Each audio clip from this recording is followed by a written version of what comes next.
नमस्कार बच्चों, कैसे हैं आप सब? आशा करती हूँ आप सभी अच्छे होंगे, स्वस्थ होंगे, खुश होंगे और अपनी पढ़ाई भी अच्छे से कर रहे होंगे। आप सभी जानते हैं मैं हूँ अध्यापिका। मैं स्वागत करती हूँ आप सभी का आईसीटी वर्चुअल क्लास। आज हम यहाँ पर एकत्रित हुए हैं पढ़ने के लिए क्लास 8 की हिंदी। क्लास 8 की हिंदी में हम पढ़ रहे हैं अपनी सेकेंड बुक जिसका नाम है भारत की खोज।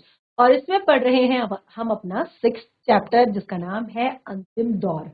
तो इस पार्ट को हमने अपने लास्ट सेशन में ही स्टार्ट कर दिया था। जिन बच्चों ने लास्ट सेशन में क्लास अटेंड की होगी उन्हें बहुत अच्छे से पता होगा कि हमने क्या चीजें इस चैप्टर में पढ़ी थी। तो आप सभी को पता है कि किस तरह से हम इस पार्ट तक पहुंचे हैं, यानी कि इस 6th चैप्टर तक पहुंचे हैं। हमने बहुत सारी चीजें इससे पहले पढ़ी हैं, जैसे कि मैंने आपको बताया ये हमारी बुक लिखी गई है पंडित जवाहरलाल नेहरू द्वारा। और नेहरू जी ने, क्योंकि इस बुक का नाम है भारत की खोज, तो इसमें भारत के संपूर्ण इतिहास को उन्होंने बताया है, ईसा के पूर्व से लेकर पहली शताब्दी, दूसरी, तीसरी, चौथी, पांचवी, छठी, सातवीं और इस तरह से।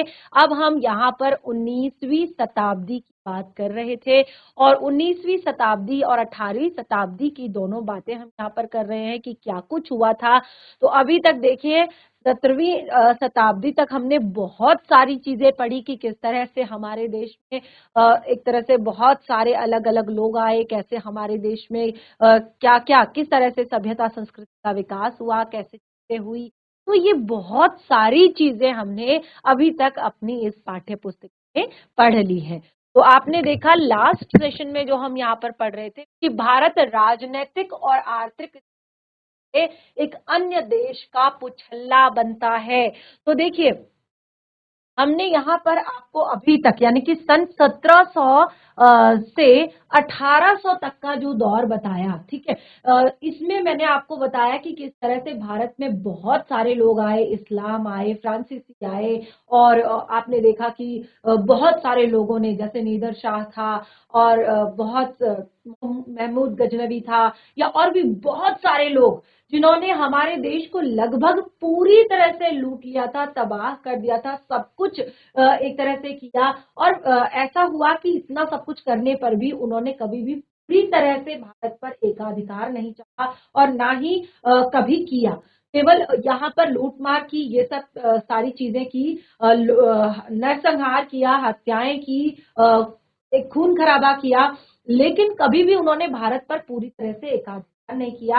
यानी कि भारत पर अपनी राजनीतिक पकड़ नहीं बनाई, भारत को अपनी आर्थिक, उसकी आर्थिक जो एक तरह से दृष्टि से, यानी कि उस पर, उसकी आर्थिक स्थिति पर खुद अपना अधिकार नहीं किया। तो जितने भी ये लोग आए इन्होंने लूटा, ले गए और कई तो जो है भारत के जो एक तरह से सीमावर्ती क्षेत्र हैं वहां पर ही जाकर रहने लगे, यानी कि भारत के ही होकर रह गए। तो ये जो अब की बार, यानी कि अब जो यहाँ पर भारत पर अधिकार हुआ था ब्रिटिश शासन का, अंग्रेजों का, किस तरह से सबसे पहले 1770 में अंग्रेजों ने पहली बार बंगाल और बिहार को जीता था और वहां से उन्होंने उनका एक तरह से शासन जो है स्टार्ट था। तो ये 1800 आते आते लगभग अब धीरे धीरे धीरे धीरे भारत के ज्यादातर जो राज्य थे, क्षेत्र थे, वो ब्रिटिश सरकार यानी कि अंग्रेजों के अधीन होते जा रहे थे। तो ये भारत के लिए एकदम नई घटना थी, यानी कि बहुत सारी चीजें भारत ने झेली थी इससे पहले, बहुत कुछ भारत के साथ हुआ था इससे पहले, लेकिन अब जो हो रहा था ये भारत के लिए बिल्कुल नई घटना थी, एकदम नई घटना थी, जिसकी तुलना किसी और अन्य राजनीतिक या आर्थिक परिवर्तन से नहीं होती। देखिए इससे पहले भी राजनीतिक परिवर्तन आए, इससे पहले भी आर्थिक परिवर्तन आए। अब जब देखिए हमारे देश के लोगों को, हमारे देश को लूटा गया तो भी आर्थिक एक तरह से परिवर्तन आए होंगे। जब हमारे देश के बहुत सारे राजाओं को, बहुत सारी प्रजा को, एक तरह से पूरी की पूरी हिंदू जाति को समाप्त कर दिया, उस टाइम पे काफी सारे परिवर्तन आए होंगे। लेकिन आज जो अब ये परिवर्तन आ रहा था, ये पहले परिवर्तनों से बिल्कुल अलग था। यहाँ पर क्या था, जैसे मैंने कहा कि इससे पहले भारत कई बार जीता जा चुका था, लेकिन ऐसे आक्रमणकारी जो है वो भारत की सीमाओं में आकर बस गए और एक तरह से उन्होंने भारत के जीवन को, यानी कि भारत को ही अपने आप में उन्होंने शामिल कर लिया था। एक तरह से वो भारत के ही होकर रह गए थे। लेकिन आज जो भारत पर ये जो अधिकार हुआ था, इसका संचालन जो है कहां से हो रहा था? बाहर से हो रहा। जो भी भारत की आर्थिक राजनीतिक जो चीजें थी, उनका संचालन कहां से हो रहा था? बाहर से हो रहा था। यानी कि भारत कभी भी एक तरह से भारत ने कभी भी अपनी स्वाधीनता इससे पहले नहीं खोई थी। भारत आज कभी भी इससे पहले गुलाम नहीं बना था, किसी और के एक तरह से इशारों पर नहीं चला था। लेकिन आज जो है स्थिति बिल्कुल अलग थी। भारत कभी भी किसी ऐसी राजनीतिक या आर्थिक व्यवस्था में नहीं था कि जिसके संचालन का केंद्र उसकी धरती नहीं है। यानी कि कभी भी ऐसा नहीं हुआ कि बाहर के लोगों ने उन पर अपना एक तरह से एकाधिकार चलाया। ठीक है, सब कुछ हुआ, लेकिन इस तरह का शासन पहली बार था। ये हमने लास्ट सेशन में पढ़ा था। और ये जो शासक वर्ग था, यानी कि जो शासन कर रहा था, उन्होंने लास्ट सेशन में पढ़ा होगा, उनको सब पता है कि किस तरह से मैंने बहुत अच्छे से लास्ट सेशन में क्लियर किया है कि किस तरह से ये जो शासक वर्ग था, ये ना तो अपने मूल से और ना ही चरित्र से भारतीय था। ये दोनों रूप से, मूल से भी और चरित्र से भी, दोनों तरह से क्या था? विदेशी था। ठीक है, तो यहाँ पर इन्होंने, यानी कि कौन थे ये? अंग्रेज थे। और ये सब जो शासन चल रहा था, ये इंग्लैंड से चल रहा था। वहीं पर हमारे देश के बारे में एक तरह से बातचीत होती थी। वही उन्हीं के इशारों पर यहाँ पर शासन होता था कि कैसे यहाँ पर शासन करना है, क्या करना है, क्या नियम बनाने, क्या करना है, क्या नहीं करना है। ठीक है, तो आपने देखा कि अंग्रेजों ने अपने अंग्रेजी नमूनों का अनुसरण करते हुए, जैसे मैंने आपको बताया ना कि उन्होंने उनको उनका एक ही मकसद था। ठीक है, अब ये अंग्रेज कब आए आप सबको पता है, लास्ट सेशन में पढ़ा था। मैंने यहाँ पर बहुत अच्छे से क्लियर किया था कि सबसे पहले जो ये ब्रिटिश शासन था, ये कब भारत आया? कौन बताएगा मुझे? सबसे पहले ब्रिटिश शासन कब भारत आया था और किस लिए आया था? कौन बताएगा? फटाफट हैंड रेज कीजिए। ये तो आपकी एसएसटी की बुक में है, मैं तो हिंदी पढ़ा रही हूँ। और ये हिंदी में आप देखिए कितने अच्छी बात है कि आपको ये सारी चीजें हिंदी में पढ़ने को मिल रही हैं। ठीक है ना, हिंदी में आप बहुत ही इजीली, बहुत ही आसानी से इन सब चीजों को समझ रहे हैं। क्योंकि अगर आप इसको एक सब्जेक्ट के तौर पर, एसएसटी के तौर पर पढ़ते तो शायद आप इसको ऐसे नहीं, ठीक है ना, क्योंकि उसमें आपका पूरा वो एक सब्जेक्ट हो जाता है। लेकिन यहाँ पर आप हिंदी में इतनी आसान भाषा में, इतनी सरल शब्दों में ये पढ़ रहे हैं, तो ये बहुत अच्छी बात है, आपको समझना चाहिए। जी ऐसी बेना खाल, आप सारे बच्चे बैठ जाइए, आपके माइक से आवाज नहीं आ रही है। ठीक है ना, तो देखिए हमने यहाँ पर बताया कि जो अंग्रेज थे वो सबसे पहले यहाँ पर व्यापार के बहाने से आए थे। ईस्ट इंडिया कंपनी सबसे पहले सन 1600 में यहाँ पर आई थी, ईस्ट इंडिया कंपनी। ठीक है, तो व्यापार के बहाने से आए थे। और जैसे मैंने आपको बताया कि उन्होंने फिर धीरे धीरे क्या किया, यहाँ पर अपना जो है, उनको लगा कि यहाँ के लोग बहुत ही ज्यादा सरल हैं, सीधे हैं, और किस तरह से इन पर अपना प्रभाव जो है बनाया जाए। और धीरे धीरे धीरे उन्होंने सोच लिया कि इन पर अब पूरी तरह से आक्रमण करना है और पूरी तरह से एकाधिकार करना है। तो देखिए क्या हुआ कि सबसे पहले उन्होंने अपने तरीके जो थे ना, वो उन्होंने बनाने शुरू किए। उन्होंने बड़े बड़े जमींदार पैदा किए। ठीक है, और वो उनका केवल काम था कि वो जल्दी से जल्दी है, ज्यादा से ज्यादा पैसा इकट्ठा करे, धन इकट्ठा करे, और जिससे क्या होता है, विदेश में जाकर व्यापार हो रहा था। और देखिए यहाँ पर बहुत सारी चीजें हुई। और उसके बाद वो क्या करते थे, जो हमारी फूट थी, हमारे जो राजा थे, हमारे जो बहुत सारे अलग अलग राज्यों के राजा थे, उन सब के बीच जो फूट होती थी उसका वो लाभ उठाते थे। यानी कि इसी इसी से एक तरह से उन्होंने राज किया कि फूट डालो और राज करो। वो क्या करते थे, कहीं पर खुद आक्रमण करते थे, कहीं पर दोनों राजाओं को आपस में लड़वा देते थे। और इस तरह से उन्होंने धीरे धीरे धीरे धीरे क्या करना शुरू कर दिया, अपना एकाधिकार संपूर्ण भारत पर। जो मैंने आपको लास्ट सेशन में बताया था कि हमने क्लास 6 में एक कविता पढ़ी थी, पढ़ी है ना आप सभी ने क्लास 6 में एक कविता जिसका नाम है झांसी की रानी। किस किस ने पढ़ी है, किसी किस याद है? एक बार हैंड रेज करके केवल मुझे बताएंगे। क्लास 6 में हमने जो कविता पढ़ी झांसी की रानी, किस किस को याद है अभी अच्छे से? हैंड रेज करके मेरे को बताएंगे एक बार। यस, ये ऐसी बिना खाल वाले बच्चों को याद नहीं है शायद कि हमने क्लास 6 में एक बहुत ही सुंदर कविता पढ़ी जिसका नाम था झांसी की रानी, जिसमें बताया गया था कि किस तरह से जो है ब्रिटिश शासन ने संपूर्ण भारत पर अपना जो है अधिकार शुरू किया था, अधिकार उन्होंने करना शुरू किया था। तो देखिए उसके बाद देखिए यहाँ पर जो सेकंड हेडिंग हमने पढ़ी थी कि भारत में ब्रिटिश शासन के अंतर विरोध कैसे चल रहा था, ब्रिटिश शासन के खिलाफ अंतर विरोध। और देखिए राम मोहन राय जो हुए उनके बारे में यहाँ से हमने यहाँ पर हम थे लास्ट, अभी देखेंगे। और बंगाल में अंग्रेजी शिक्षा और समाचार पत्र। अब देखिए ब्रिटिश शासन जब आया उससे एक लाभ हमें हुआ, वो लाभ क्या था कि वो भी देखिए किस तरह से हुआ, वो भी एक जाने अनजाने में कह सकते हैं। क्यों? क्योंकि जो ब्रिटिश शासन था ना वो हमेशा चाहता था, क्योंकि उसका यहाँ पर व्यापार बढ़ रहा था, उसका बहुत अच्छा चल रहा था यहाँ पर सब कुछ, तो उसको बहुत सारे कलरकों की आवश्यकता थी कि जो इसको मैनेज करके चले, जो इसको अच्छे से जैसे आपने देखा होगा कोई भी संस्था होती है जो भी काम करती है किसी भी तरह का, तो उसमें बहुत सारे लोग रखे जाते हैं। कुछ लोगों को व्यवस्था करनी होती है, कुछ लोगों को अकाउंट देखना होता है, कुछ लोगों को एक तरह से श्रमिकों के बारे में देखना होता है। तो बिल्कुल वैसे ही अब जब पूरे भारत में इनका काफी अच्छा चल रहा था एक तरह से, तो इन्होंने क्या किया, इन्हें कलरकों को रखने की आवश्यकता। अब देखिए क्लर्क कौन से रखने थे, क्लर्क ऐसे रखने थे जिनको हिंदी भी आती हो और अंग्रेजी भी आती हो। अब अंग्रेजी कैसे आती हो, क्योंकि जब वो अंग्रेजों को अपनी बात समझाएंगे तो वो कैसे समझाएंगे, उन्हें अंग्रेजी बोलनी भी तो आनी चाहिए, उन्हें अंग्रेजी पढ़नी भी तो आनी चाहिए। तो क्योंकि कई आपने देखा होगा कुछ बच्चे जो है, कुछ लोग जो है पढ़ाई के लिए या किसी भी चीज के लिए बहुत ज्यादा एक तरह से बहुत आतुर होते हैं। तो उस टाइम पे भी जो बहुत सारे उत्साही लोग थे, जो पढ़ने की जिनमें ललक थी, चाह थी, जानने की चाह थी, पढ़ने की इच्छा थी, ठीक है, तो ऐसे लोगों ने क्या किया, अपना वहां पर उनको एक तरह से उनसे जुड़े। और इससे क्या हुआ, अब देखिए यहाँ पर क्या था, शिक्षा के प्रसार को नापसंद करने के बावजूद, यानी कि वो चाहते थे कि यहाँ भारत के लोग शिक्षित ना हो।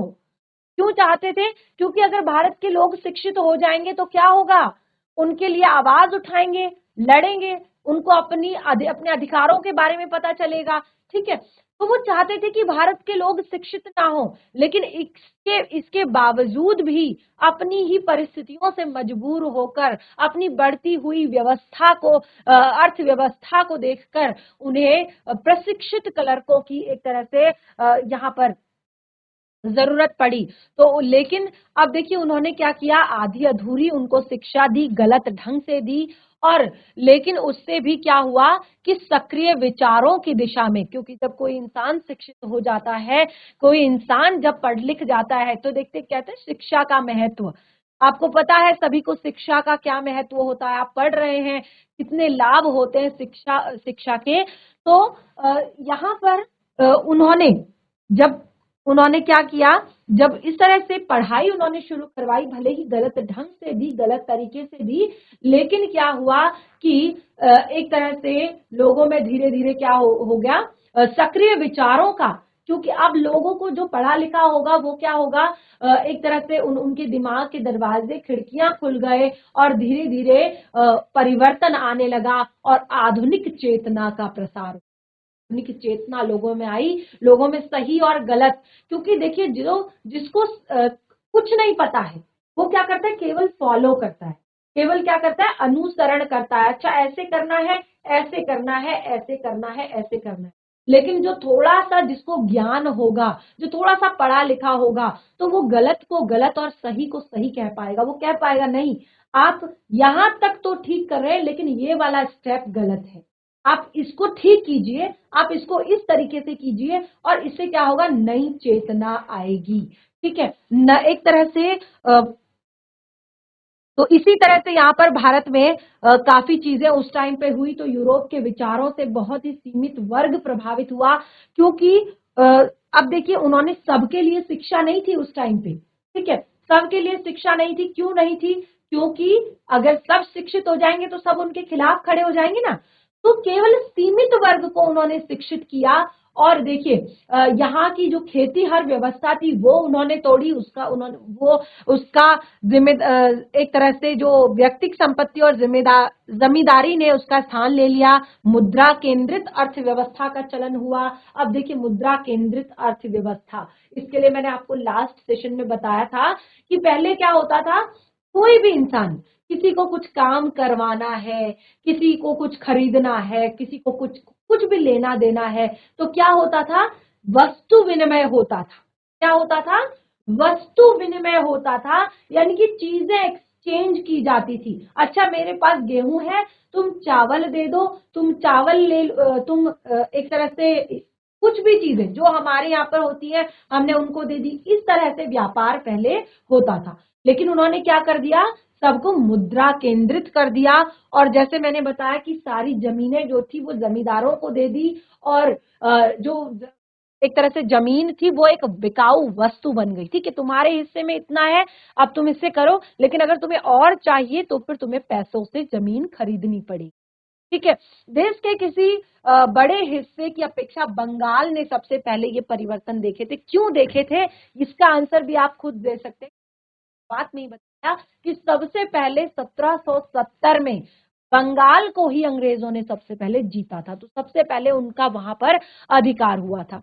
तो देखिए 18वीं शताब्दी, हम यहाँ पर लास्ट से 18वीं शताब्दी में बंगाल में एक अत्यंत प्रभावशाली व्यक्तित्व का उदय हुआ, और वो थे राजा राम मोहन राय। और एक वो नए ढंग के व्यक्ति थे। कैसे नए ढंग के व्यक्ति थे कि उनमें प्राचीन और नवीन ज्ञान का मेल था, यानी कि पुरानी चीजों को भी मानते थे, पुरानी चीजों को भी जानते थे, और नवीन ज्ञान भी था कि किस तरह से आज के टाइम में, देखिए हमें इंसान को हमेशा अपने वर्तमान को लेकर कि जो आज समय चल रहा है उसके हिसाब से जो ढलता है वही आगे बढ़ता है। ठीक है ना। अगर आप ये सोचकर कि नहीं ये नहीं करना है, ये नहीं करना है, ये नहीं करना है, अगर आप ये सोचकर रह गए तो आप एक दिन बहुत पीछे रह जाएंगे। तो क्या होता है कि आपको किसी भी चीज, अगर आपको समय के साथ चलना है तो आपको आज के टाइम की वो सारी चीजें भी सीखनी पड़ेंगी, करनी पड़ेंगी, जो समय के लिए बहुत ज्यादा जरूरी है। तो उनके अंदर ये दोनों ही तरह के ज्ञान थे। भारतीय विचारधारा और दर्शन की उन्हें गहरी जानकारी थी, और साथ ही वे संस्कृत, फारसी, अरबी के विद्वान थे, और उस हिंदू मुस्लिम संस्कृति के उपज थे जो उस समय भारत के सुसंस्कृत वर्ग के लोगों पर आई हुई। तो मैंने बताया कि एक टाइम जो है जब भारत में इस्लाम आया था, देखिए लास्ट सेशन में भी बताया, तो वो एक धर्म के रूप में आया था, आक्रमणकारी के रूप में नहीं आया था, धर्म के रूप में आया था। लेकिन उस जैसे कि हमारा जो धर्म है, हिंदू धर्म, जैसे मैंने आपको बताया बहुत ही ज्यादा क्या है, लचीला है, बहुत ही ज्यादा फ्लेक्सिबल है। यहाँ पर किसी भी तरह की कोई कट्टरता नहीं है। इंसान को बहुत ज्यादा प्रेशराइज नहीं किया जाता कि आपको ऐसा ही करना है, आपको ऐसा ही करना है। हर इंसान को अपने तरीके से है कि वो कैसे करे किसी भी काम को, और कैसे करे आप, लेकिन बस अपने धर्म का सम्मान करे। तो उस टाइम की जो हिंदू मुस्लिम जो संस्कृति थी, जो साथ मिलकर चल रही थी, उसकी उपज थे। और उन्होंने अंग्रेजी और पश्चिमी धर्म के और संस्कृत के स्रोतों की खोज के लिए ग्रीक, लातीनी और इब्रानी भाषाएं भी सीखी थी। अब देखिए इतनी सारी चीजें तो उन्हें पता ही थी, लेकिन क्योंकि जब अंग्रेज भारत में आ गए तो उस टाइम पर उन्होंने फिर उनके बारे में और जानने के लिए, देखिए अगर हमें के बारे में और जानना होगा तो हमें उसकी भाषा, उसके बारे में, उसके तौर तरीकों के बारे में समझना होगा। तो उन्होंने अंग्रेजी, पश्चिम के धर्म और संस्कृति की स्रोतों के खोज के लिए ग्रीक भाषा, लैटिन भाषा जिसको हम हिंदी में लातीनी कहते हैं, और इब्रानी भाषा सीखी। पश्चिमी सभ्यता के विज्ञान और तकनीकी पक्षों ने भी उन्हें आकर्षित किया। जो पश्चिमी सभ्यता था, क्योंकि जब मैंने आपको बताया कि जिस टाइम पे हमारा देश पराधीन होने की कगार पर था, यानी 1770 से पहले, उस टाइम पे अमेरिका जो है आजाद हो चुका था। उस टाइम पे वो क्या था, आजाद हो चुका था। अब देखिए हम कितने पीछे रह गए थे। तो इसीलिए उनके पास शायद ये टेक्निक्स, ये दिमाग जो चलाने का टाइम था वो थोड़ा सा पहले आ गया। तो जो राजा राम मोहन राय थे वो उनकी सभ्यता के विज्ञान और तकनीकी जो पक्ष थे उन्होंने उनको आकर्षित किया। अपने दार्शनिक और विद्वतापूर्ण झुकाव के कारण राम मोहन राय अनिवार्य रूप से प्राचीन साहित्यों की ओर झुके। तुलनात्मक धर्म के अध्ययन की पद्धति की खोज करने वाले दुनिया के वे पहले उत्साही व्यक्ति थे। तुलनात्मक धर्म यानी कि दो अलग अलग धर्मों की तुलना करने वाले वो दुनिया के वे पहले उत्साही व्यक्ति थे जिन्होंने अध्ययन किया उन तुलनात्मक धर्म अध्ययन, यानी कि उनकी सभ्यता में क्या डिफरेंट है और हमारी सभ्यता किस तरह से उनसे अलग है इसमें, ठीक है। और शिक्षा को आधुनिक सांचे में ढालकर उसे पुरानी पंडिताऊ पद्धति के चंगुल से निकालने के लिए भी वो उत्सुक थे। जिस तरह से अंग्रेज जब यहाँ पर आए, आपने देखा होगा उन्होंने बहुत सारे स्कूल खोले, बहुत सारी चीजें की, तो वो भी चाहते थे कि जो शिक्षा की एक तरह से पुरानी पंडिताऊ पद्धति थी, यानी कि केवल जो ब्राह्मण समाज था या पंडित समाज था वही जाकर पढ़ते थे, गुरुकुल में शिक्षा लेते थे या इस तरह का कुछ था, तो उन सब चीजों से वो निकालने के लिए बहुत ज्यादा उत्सुक थे कि केवल जो एक तरह से उच्च कुल के लोग हैं या ऐसे इस तरह की चीजों से निकलना है और इसके लिए वो बहुत ज्यादा उत्सुक, उनको शिक्षा जो है सबके लिए एक समान रखनी है। उन्होंने गवर्नर जनरल को गणित, भौतिक विज्ञान, रसायन शास्त्र, जीव विज्ञान और अन्य उपयोगी विज्ञानों की शिक्षा की आवश्यकता पर जोर देते हुए लिखा था। यानी कि उस टाइम पे उन्होंने जो गवर्नर जनरल थे, यानी कि जो अंग्रेजी शासन के गवर्नर जनरल थे, उन्हें कि आप जो है ज्यादातर यानी कि केवल पढ़ाई लिखाई हमें या उस पर ही नहीं करनी है, अपने वेदों पर ही नहीं करनी है, अपने शास्त्रों पर ही नहीं करनी है, केवल वेदों का ज्ञान नहीं लेना है, बल्कि हमें गणित, विज्ञान, रसायन विज्ञान, जीव विज्ञान और अन्य उपयोगी विज्ञानों की शिक्षा पर भी उन्होंने जोर दिया कि इसको भी एक विषय के रूप में रखिए, ये भी बहुत ज्यादा आवश्यक है जीवन में आगे बढ़ने के लिए। और शिक्षा की आवश्यकता पर उन्होंने जोर दिया। और इन सबसे अधिक कि कितनी ज्यादा आवश्यकता है शिक्षा की, और इन सबसे अधिक वो एक समाज सुधारक थे।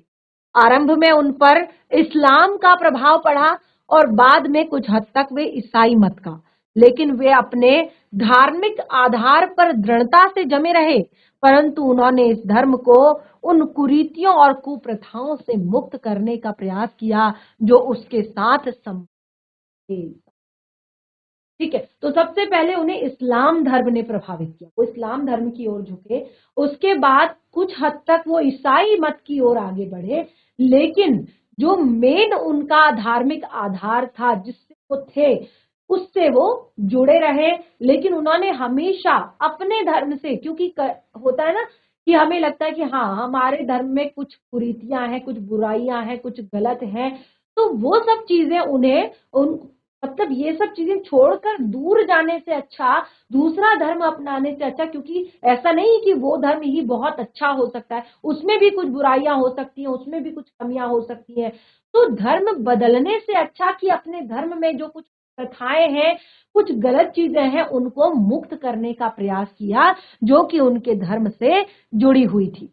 ब्रिटिश सरकार ने सती प्रथा पर रोक उन्हीं के आंदोलन के कारण लगाई थी। पहले जो था, पहले हमारे धर्म में क्या था कि सती प्रथा होती थी। जिस तरह से जब पति की मृत्यु हो जाती थी, क्या होता है सती, देखिए उस टाइम पे क्या था, सती प्रथा थी। तो जब किसी भी महिला के पति की मृत्यु हो जाती थी तो उसको वो क्या होती थी, अपने पति की ही उस चिता पर जाकर क्या हो जाती थी, सती हो जाती थी, यानी कि अपना आत्मदाह कर लेती थी, जीवित ही, यानी कि वो जिंदा ही उस चिता पर बैठ जाती थी और अपना आत्मदाह, सती प्रथा कहते थे कि पति की मृत्यु के बाद पत्नी के जीवित रहने का क्या मतलब। तो इस तरह की कुछ कुप्रथाएं थी जो उन्होंने जो है आंदोलन करने के बाद जो है ब्रिटिश शासन ने हटाई थी। राम मोहन राय भारतीय पत्रकारिता के प्रवर्तकों में से थे। सन 1780 के बाद भारत में अंग्रेजों ने कई अखबार निकाले। इन अखबारों में आमतौर पर सरकार की कड़ी आलोचना रहती थी, परिणामतः उन पर कड़ा सेंसर लगता था। पहला अखबार जिस पर भारतीयों का स्वामित्व था, जिसका संपादन भी भारतीयों ने किया, वो 1818 में अंग्रेजी में निकाला था। उसी वर्ष श्री रामपुर के बैपिस्ट पादरियों ने बंगाली में एक मासिक और साप्ताहिक पत्र भी निकाला। तो देखिए, जो सबसे पहले, देखिए वैसे तो जो न्यूज़पेपर की शुरुआत थी वो 1780, क्योंकि 1780 कैसे, 1770 में तो अंग्रेजों ने 2 यहाँ पर राज्य जीत लिए थे, तो 10 वर्षों में उन्होंने काफी कुछ यहाँ पर और कर लिया था। तो उसी बीच उन्होंने सन 1780 में भारत में सबसे पहले अखबार निकाला, और इसके बाद जो वो अखबार निकालते थे उसमें हमारे भारत की सरकार की कड़ी आलोचनाएं रहती थी। ठीक है, तो इस तरह से यहाँ पर परिणामतः उनको इन चीजों का सेंसर लगता था, क्योंकि देखिए आप किसी भी चीज की ऐसे बुराई नहीं कर सकते हैं। तो 1818 में, यानी कि लगभग आप देख सकते हैं यहाँ पर 1818 यानी कि लगभग 30 से 38 सालों के बाद भारत में जो पहला भारतीयों के संपादन में जो अंग्रेजी अखबार निकला था, उस वर्ष रामपुर के बैपिस्ट पादरियों ने बंगाली में एक मासिक और साप्ताहिक पत्र भी निकाला, और किसी भारतीय भाषा में प्रकाशित होने वाला ये पहले पत्र थे। और इसके बाद एक के बाद एक अंग्रेजी और भारतीय भाषाओं में कलकत्ता यानी कि कोलकाता, मद्रास जो कि चेन्नई है, बंबई जो कि मुंबई है, से अखबार और पत्रिकाएं बड़ी तेजी से निकलने लगी। अब देखिए, जो राजा राम मोहन राय थे, उनकी पत्रकारिता का गहरा संबंध उनके सुधारवादी आंदोलनों से था, क्योंकि जैसे मैंने बताया वो ब्रिटिश जो एक तरह से शिक्षा थी उससे भी वो प्रभावित थे। ठीक है, तो बहुत सारी चीजें उनके अंदर थी, तो उनकी जो पत्रकारिता का संबंध था वो सुधारवादी आंदोलनों से था, यानी उसके माध्यम से चीजों में सुधार करना चाहते थे, गलत नियम बने हो उसको दूर करना चाहते थे, और समन्वयवादी विश्वजनीन दृष्टिकोण कट्टर वर्ग के लोगों को नापसंद था, और वे उनके बहुत से सुधारों का भी विरोध करते थे। पर उनके बहुत से समर्थकों में टैगोर परिवार था, जिन्होंने बाद में बंगाल के पुनर्जागरण में महत्वपूर्ण भूमिका निभाई थी। राम मोहन राय दिल्ली सम्राट की ओर से इंग्लैंड गए, और 19वीं शताब्दी के आरंभिक वर्षों में ब्रिस्टल में उनकी मृत्यु हो गई। तो देखिए, उन्होंने जितने भी ये जो चीजें की सुधार के लिए, उसमें जो कट्टर वर्ग के लोग थे, यानी कि जो कट्टर थे, वो चाहे अपने धर्म से हो, अपने तौर तरीके से हो, उन लोगों ने उनका विरोध किया, और बहुत सारी एक तरह से उनके सुधारों का विरोध किया। लेकिन उनके समर्थकों में जो टैगोर परिवार था, उन्होंने बंगाल के पुनर्जागरण में बहुत ही महत्वपूर्ण भूमिका निभाई। सन 1857 की महान क्रांति। अब देखिए, ये आपको यहाँ पर पता है कि 1857 की जो ये क्रांति थी, ये जातीयतावाद किस तरह से यहाँ से शुरू हुआ था, और 1800 के बारे में 1856 में किस तरह से जो महान हमारी क्रांतिकारी थी रानी झांसी की रानी लक्ष्मीबाई, उनके बारे में भी आपने पढ़ा है, और उनके साथ ही आपने बहुत सारे और भी बहुत ज्यादा जो महान क्रांतिकारी थे, चाहे वो महिलाएं हो, उनके बारे में आपने पढ़ा है। तो किस तरह से देखिए, ब्रिटिश शासन के लगभग एक शताब्दी के उपरांत, अब देखिए ब्रिटिश शासन को भारत में आए हुए लगभग एक, देखिए जो मैंने आपको बताया कि 1600 में ईस्ट इंडिया कंपनी आई थी, ठीक है, लेकिन शासन के, ठीक है, ब्रिटिश शासन तो लगभग 100 वर्ष पूरे हो चुके थे, यानी कि लगभग 1750 से उन्होंने एक तरह से भारत पर आक्रमण करना या भारत पर अधिकार करना, ऐसी साजिशें उन्होंने शुरू कर दी थी। तो लगभग 100 वर्षों के उपरांत बंगाल ने उससे समझौता कर लिया था, क्योंकि अब देखिए 100 वर्ष बीत चुके थे, बहुत सारी एक तरह से पीढ़ियां निकल चुकी थी, तो बंगाल ने उससे समझौता कर लिया था। अकाल से नष्ट हुए जो किसान थे, आर्थिक बोझों के तले पिस रहे थे, और नया बुद्धिजीवी वर्ग पश्चिम की ओर इस आशा से देख रहा था कि अंग्रेजी उदारता के सहारे से ही प्रगति होगी। अब देखिए जो पुराने लोग थे, जब के बाद भीषण अकाल पड़ा था एक बार बंगाल और बिहार में, तो उस टाइम पे जितने भी किसान थे, जो बहुत सब कुछ जो नष्ट हो चुका था जिनका, वो बहुत ज्यादा आर्थिक बोझों से पिस रहे थे, और जो नया बुद्धिजीवी वर्ग था, ठीक है, वो अंग्रेजों की तरफ इस आशा से देख रहा था कि इनकी उदारता के सहारे ही कुछ प्रगति शायद हो सकती है, कुछ आगे शायद बढ़ा जा सकता है। इसीलिए उन्होंने क्या कर लिया था, समझौता कर लिया था। लगभग यही स्थिति दक्षिण और पश्चिम भारत में मद्रास और मुंबई की भी थी।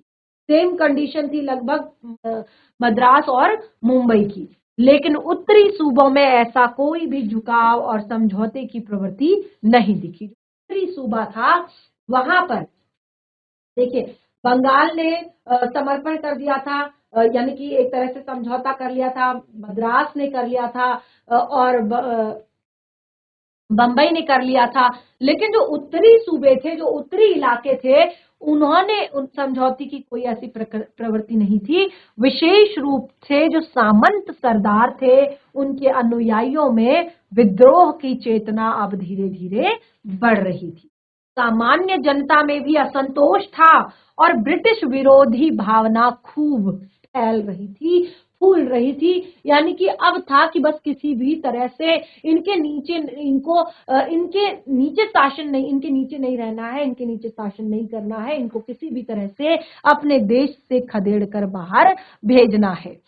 तो मई सन 1857, देखिए मई की बात है, सन 1857 में मेरठ की भारतीय सेना ने बगावत कर दी। विद्रोह की योजना खुफिया ढंग से बनाई गई, और बहुत ही अच्छी तरह से बनाई गई थी। जो ये विद्रोह की योजना थी, ये बहुत ही खुफिया ढंग से बनाई गई थी। और लेकिन नियत समय से पहले, यानी कि जिस टाइम पे विरोध करना था, जिस टाइम पे विरोध जताना था, उससे ठीक पहले ही विस्फोट ने नेताओं की योजना को बिगाड़ दिया था। यह केवल सैनिक विद्रोह से कहीं अधिक था। इसका बड़ी तेजी से प्रसार हुआ, और जन आंदोलन और भारतीय स्वाधीनता की लड़ाई का रूप उसने ले लिया। तो आपने देखा कि किस तरह से, आप यहाँ पर आपको उस कविता को जरूर पढ़ना चाहिए कि किस तरह से झांसी की रानी ने खूब लड़ी मर्दानी, वह तो झांसी वाली रानी थी। किस तरह से उसने हमारे देश के एक एक कोने को, किस तरह से उनकी क्रांति ने और इन विद्रोहों ने जगाया था। कैसे एक एक देश का कोना, कैसे कैसे यहाँ पर एक लाइन जो आई थी, बूढ़े भारत में आई फिर से नई जवानी थी। ये लाइन वहां पर लिखी गई है। पहला आपका काव्यांश है कि बूढ़े भारत में आई फिर से नई जवानी थी। यानी कि जो लोग अब ये सोच चुके थे, कि अब हमसे नहीं होगा, अब हम कुछ नहीं कर सकते हैं, अब हम पर पूरी तरह से जो अधिकार है वो ब्रिटिश शासन का है। लेकिन कहीं ना कहीं ये जो अंतर विरोध हो रहे थे, इन अंतर विरोधों ने लोगों में एक चेतना का प्रसार किया था, लोगों को गुमी हुई आजादी की कीमत बताई थी कि क्या कीमत है तुम्हारी इस गुम की आजादी की। तो उसके कारण क्या हो रहा था, अंदर ही अंदर ये जन आंदोलन हो रहे थे, और ये स्वाधीनता की लड़ाई का एक रूप ले रहा था। जन आंदोलनों के इस रूप में यह दिल्ली, संयुक्त प्रांत जैसे वह आजकल कहा जाता है, मध्य भारत के कुछ भागों में, बिहार तक सीमित था, और मूलतः यह सामंती विस्फोट था, जिसका जिसका नेतृत्व सामंत सरदार और उनके अनुयायी कर रहे थे। व्यापक रूप से फैली विदेशी विरोधी भावना से इसे बल मिल रहा था, और इसके लिए मुगल वंश के उस अवशेष की ओर देखना अनिवार्य हो गया, जो अब भी दिल्ली के राजमहल में बैठा। वो कौन थे? बहादुर शाह जफर। ठीक है। तो इस तरह से लेकिन दुर्बल और बूढ़ा, क्योंकि वो काफी ज्यादा दुर्बल और बूढ़े हो चुके थे। और देखिए इनके बारे में कहेंगे, इन्होंने इस टाइम तक भी बहुत ही खतरनाक तरीके से अंग्रेजों के साथ युद्ध किया था और कई उनको बहुत ज्यादा हराया भी था। लेकिन दुर्बल और बूढ़ा अशक्त हो गया था और हिंदू और मुसलमान दोनों ने विद्रोह में पूरी तरह से उस टाइम पे हिस्सा लिया था। तो इस तरह से देखिए आज हमने और भी बहुत सारी इंटरेस्टिंग बातें अपने है और आगे भी हम इसमें और भी बहुत सारी चीजें पढ़ेंगे। तो आज घर पर जाकर आप एक बार बहादुर शाह जफर जी के बारे में पढ़ें कि कैसे उन्होंने उस टाइम पे अंग्रेजों के साथ लड़े थे, कैसे उनकी राजनीति, उनकी युद्ध नीति थी। तो ये सारी चीजें एक बार पढ़कर लाएं, तब आपको इस चैप्टर को पढ़ने में और भी ज्यादा इंटरेस्ट आएगा, आनंद आएगा। जितना भी पढ़ा है उसको घर पर रिवाइज करें, कोई भी डाउट हो तो सेशन में क्लियर करें। बाकी के टॉपिक को कंटिन्यू करेंगे अपने नेक्स्ट सेशन के बाद। आपका दिन शुभ हो।